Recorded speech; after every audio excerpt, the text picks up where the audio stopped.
world, okay? So if black plays d6, what's white's best move? d4.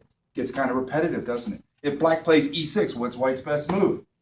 d4. It's the same thing over and over and over. So if white plays e4 and black plays e5, that's the most common move you guys probably see. It's generally the move people learn. It's why I don't teach it.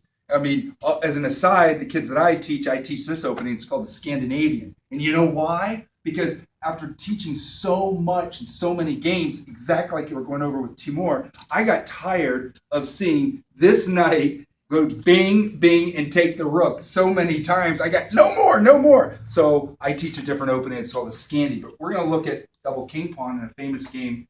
So what's white's goal? It hasn't changed. What's white's goal? The pawn duo, white wants to play d4, but what's the downside of d4 now? Why don't we want to play d4? When they take, and when we don't want to play qd4. Why? Why don't you want to bring your queen out early in the game? Chess is a race. It's like going to recess. It's a race to get to the playground as fast as possible. You want to get all of your pieces out as fast as you can. And so when you play qd4, what's the problem with qd4?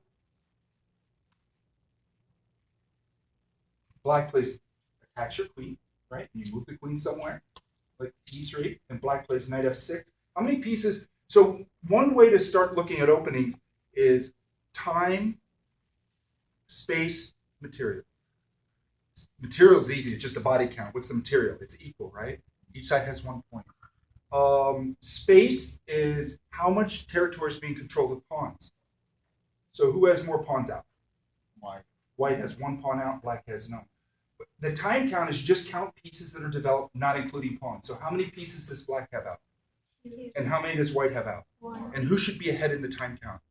White. No, white should be ahead in the time count. Why should white be ahead in the time count? Because First. white moves first. So I've now played an opening where black on move 4 is ahead in the time count. That's not good, is it? No. So that's why we don't want to play d4. You don't want to bring your queen out early because she might get attacked or captured. So we want to prepare to play d4. So what move is the best move to prepare d4? What move is the best move to prepare to play d4? c3 is not. It's not a bad move. It may not be the best. So tell me something bad about c3. Doesn't develop. It doesn't develop, and what else? Yep. That's right. Yeah. That's it. It's denying the knight its best square to develop on c3. So it's good that you saw that. And there are many times where c3 preparing d4 is good. But probably the best move is nf3. It does so many things. But while we're talking about, just in general, so all the squares on the board, they look like they're the same size and they're the same value, but they're not. So which squares are more important than other squares? I know you guys have heard this, probably heard it a different way. The center squares, right? So think of chess as, when I was a kid, I grew up where there was lots of snow, and piles of snow, and at recess, when I was in elementary school, the snow plows would come in and build these big piles of snow. And guess what we did at recess? What do you think you do? What does a little kid do if there's a giant pile of snow? What do you think we did? They jumped. We ran to the top. And then what did other kids want to do when we ran to the top? They wanted to conquer the top, and they would try to run up the hill and push it. They don't let kids do this stuff nowadays, right? When I was a kid, the teacher just sat around, we got all beat up and said, "You can't do that now." But we'd run up, and who do you think had the advantage? The kids who are on top of the snow pile. You're on top, and nobody can get up. The chessboard is like a big hill. Whoever controls the top of the hill controls the game. You don't control the game by being at the bottom.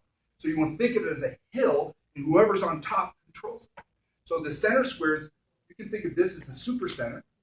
You can think of this as the sweet 16. Those are 16 squares.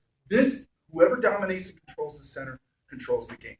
So that's one idea. It's one of the reasons we want to bring the knight to the center. It attacks central squares.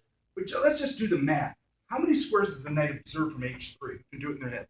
Means how many squares does it physically observe? This is important because as you learn to play chess, you'll see why that. Yeah. 3. Nope. 4. 1, 2, 3, 4. How many squares does it observe from e2? Count it in your head. Yep. 5. Nope. 6. It observes 1, 2, 3, 4, 5, 6. It's 4, it's 6. How many does it observe from F3? Yes. It always observes this many squares from the center. 8. 8. It observes 8 squares. 1, 2, 3, 4, 5, 6, 7, 8. Would you rather your knight observe 4 squares, 6 squares, or 8 squares? 8. 8. 8. All things being equal, if your piece attacks more squares, it's better posted. And here it attacks 8 squares, and it's attacking a pawn, and it's observing central square. Is white making a threat? Every single move you make, every single move, ask yourself, do I have anything hanging? Do they have anything? Do I have anything? Every single game. So I take kids to tournaments. When we go to the States, we'll have like 70 kids in our school that go. And I'll make this big speech. And I've been making the same speech for years and years. Every single game, that every kid, we go over every game after every round, and every game that you bring to me will be decided by a short-term tactic. There are no exceptions. I've never seen one in 20 years. It's that straightforward. So if you don't make short-term tactical errors, you're not going to lose. So ask yourself every single move, do I have something hanging? Or do they have something hanging? If you're black, you have something hanging. What's hanging? Right now, No, what's hanging? Right, right now specifically in this it's position, the what is pawn, hanging? the pawn That's right. So hanging. if you're Nothing's protecting that. That's right. So we have to deal with the pawn. And so another thing I like to go over is in every single position in the opening, at least for the first 7 or 8 moves, you should be able to identify all reasonable moves. In this position, black only has 3 good moves. That's it. There's only 3 good moves for black. So let's see if you guys can get it. What are the 3 good moves for black? It's better if we can learn to speak chess, but it's okay if you come up with it. Sure. Knight C6 develops a piece in the center. It protects it. That's 1. Go ahead. See if we can get the other 2. Try no. That's one Timur just showed you, right? That's D6, right? And these have names, so it's not that important to learn the names of the openings, but it helps you. It helps your chess culture, so to speak, by learning. You want to know a little bit about everything. So does anyone know the name of this opening? Yeah. That's D. That's the name of the move, the name of the opening. He was the greatest player of the 1700s. And we're going to go over a game played by the greatest player of the 1800s. So this is named after the strongest chess player who lived in the 1700s. His name is Philidor. So this is called Philidor's defense. So we looked at knight c6, observing e5. We looked at d6, protecting the pawn. And there's one more reasonable move in this position. What is it? That's it. There's only 3.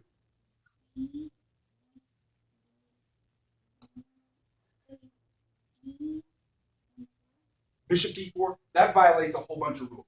So let's just go over it. Most of the pieces when we learn where the knight goes. We learn where the rooks go. There's 4 places rooks go. But bishops, you learn how to develop bishops by where they don't go. There's 4 places we don't develop bishops in the open. If you don't violate any of those 4 rules, your bishops are going to be developed correctly all the time. So one of the places we do not develop bishops, do not develop a bishop to a square, or it can be attacked by a pawn, you can't make a fair trade. Do not develop a bishop to a square, or it can be attacked by a pawn, and you can't make a fair trade. So can I attack the bishop with a pawn, and you can't? That's right. So that's a violation of the rule. Let's just not do it until you have enough experience to know when to break the rule. Chess is about learning 1,000 rules. You learn rule after rule, then guess what? Once you know them, and you go back and you learn how to break almost every single one of them. You just want to learn the rules first. So don't develop bishops to squares where you can be attacked by a pawn and you can't make a fair trade. Don't give checks with bishops in the opening when they can block with a pawn. Just don't do it. It's wrong 97% of the time. Just don't do it. Don't give checks with bishops in the opening when they can block with a pawn. Don't put bishops in front of your king pawn or your queen pawn. You don't put bishops in front of your queen pawn in the opening, and you don't. And why is that? Because you always want to move the queen pawn, right?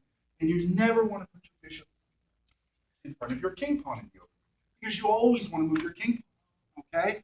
And so those are the first 3 rules. Those are pretty hard rules. The other rule is not so hard. And bing, real quick. Here. What is this called? Oh, this is a pawn chain. Pawn chains are neither good nor bad. It's just a description. You want to learn all the basic rules of pawn structure. It's a pawn chain. Do you think bishops go better inside of chains or outside of chains? Outside of chain. Why? Because the pawn is blocking the chain. Right. It's a simple math. Remember when we went over the knight? It was 4 squares, it was 6 squares, and it was 8 squares. 4, 6, and 8. Where does the knight go better? 4, 6, or 8? 8 almost all the time. The bishop is here. How many squares does it observe? Let's count. I'll point, you count. 1, 2, 3, 4, 5, 6, 7, 8. How many does it observe in this position? 1, 2, 3, 4. Do you want 4 or do you want 8? 8. 8. So that's the 4th place of the bishop. You don't develop bishops to squares where they can attack with the pawn and you can't make a fair trade. Don't give checks in the opening with bishops if they can block with the pawn. Don't put your bishops in front of king pawns or queen pawns. And put bishops outside of chains if you can. Sometimes your bishop will be behind a pawn chain. It's not bad. It's just not good. You can be behind a pawn chain. All right, so we're going to go back. So we're in this position, and that was just a general, not a good place to put your bishop. But it was what I just said earlier, tactically speaking. Tactics are 4 sequences. It's no good because it loses the pawn, right? Yeah. So we had choice number 1 was protect the pawn. Choice number 2 was to protect the pawn. The third move has 2 different names. And in chess, there's certain levels of development.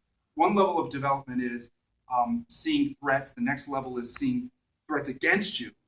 And then a much higher level of development, when you get really good, is when you see a threat, you see how to ignore it.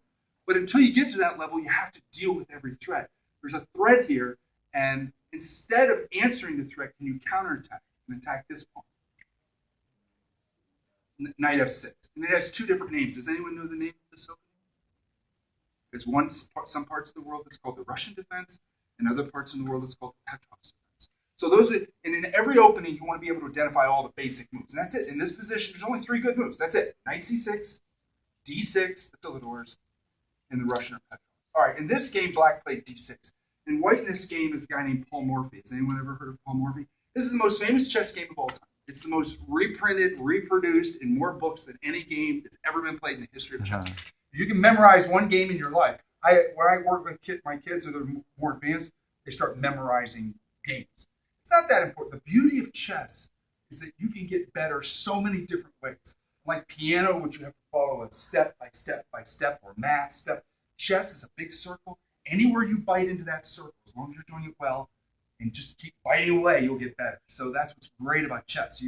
Some players like to memorize games, most don't. You don't have to. But yeah. So it's d6. So what's white's best move here, based upon what we were saying earlier? Well, what do we say is white's goal for now, without exception, in this position? What is white's goal without exception? Supercenter. We always want to get a supercenter, right? Don't lose focus of that with d6.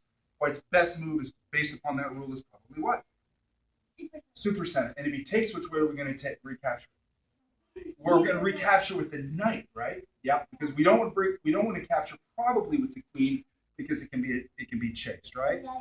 We'll get into that later. Well, we probably won't because I won't be here. I'm just visiting for an hour or whatever. Yeah. So, by the way, you guys, just so that they know, Craig is a national master from here we go. Yeah, he's a national master from North Carolina. Chapel Hill, North Carolina. Yeah, and I'm visiting for just a couple of days to, show around you guys went hiking together with your family. Yeah. Right? Just so it's like a vacation time. So Yeah, I'm just here visiting Las Vegas just for for 3 weeks, and I just stopped by the chess center here. Yeah. And whenever I see kids in a chess board, I just